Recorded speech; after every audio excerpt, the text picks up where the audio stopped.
Bonjour à tous, je vous parle aujourd'hui de l'émerveillement.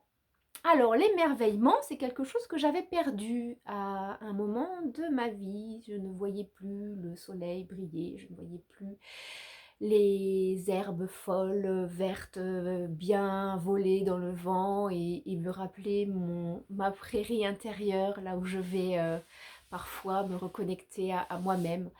Je ne voyais plus ça, je ne voyais plus ce monde comme ça. J'étais dans une routine qui me tirait vers le fond et je ne me rendais pas compte. Et puis bon, ça c'était en 2009 déjà. Je ne sais plus comment j'ai eu l'information, parce que voilà, des fois dans le chemin on croise des gens et puis ils nous donnent un truc et puis on n'entend pas toujours et à la deuxième ou troisième fois, ça y est, on entend. Mais voilà, j'avais commencé un petit carnet où je notais des choses positives, où je notais des choses qui pouvaient m'avoir émerveillée, mais il fallait que je me force. C'est-à-dire, je regardais une fleur et je me rendais compte que quand même, à l'intérieur, le pistil, les pétales, tout était une précision, des couleurs magnifiques, des dégradés parfois. Bref, il a fallu que, voilà, que je me pose sur cette notion d'émerveillement et que je le mette en place. C'est quelque chose qui aujourd'hui est devenu, c'est tellement tous les jours qu'il peut m'arriver au moment où je m'émerveille, notamment des arcs-en-ciel avec Anna. Parfois on est en voiture, il y a un arc-en-ciel, et mais je reçois tellement d'énergie en m'émerveillant sur cet arc-en-ciel ou sur ici il arrive parfois qu'il fasse pas très très beau, entre guillemets, et malgré tout, au moment du coucher de soleil, les nuages qui sont là sont gris, violets, avec un peu de blanc dans le fond, et on se dit mais waouh, j'ai jamais vu un coucher de soleil pareil. J'ai déjà vu des couchers de soleil avec du orange, des dégradés de rouge, de jaune et tout, mais un coucher de soleil où on ne voit pas le soleil et où pourtant on trouve quelque chose de joli et de merveilleux dans ce gris violet qui vient nuancer tout le ciel après une journée de pluie complète. Ben voilà, il y a des choses comme ça qui... Et je reçois. Et c'est s'émerveiller sur des choses simples, sur le chat qui ronronne et qui transmet son amour. C'est ma fille qui dort, tout simplement aussi. Des choses qui, voilà, oh, j'ai fait une soupe excellente, voilà, je m'émerveille de ce qui m'est offert ou ce que je peux faire.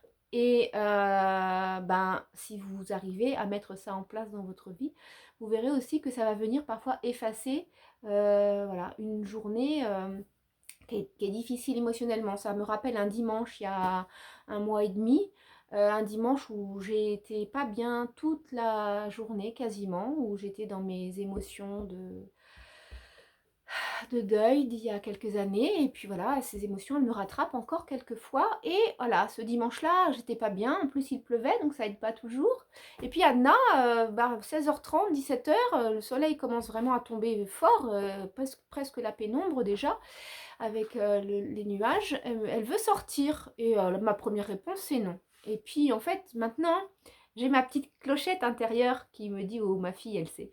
Alors, après avoir dit le non et entendu ma clochette intérieure, j'ai dit, bah oui, t'as raison, on va aller prendre l'air, ça va nous faire du bien. Et donc, on arrive à 4 minutes d'ici, il y a un étang, et on arrive au bord de l'étang. Déjà, prendre l'air, ça me fait beaucoup de bien. Et tout d'un coup, il y a une boule de poils, je vais pas dire énorme, mais taille husky, mais c'était pas un husky, je sais pas, et c'était une jeune chienne qui avait à peu près 8 mois et qui avait les poils comme un nounours, quoi, tout blanc, qui se jette sur moi, qui m'a donné. Et là, j'ai senti toute l'énergie. Et je suis rentrée de cette balade-là.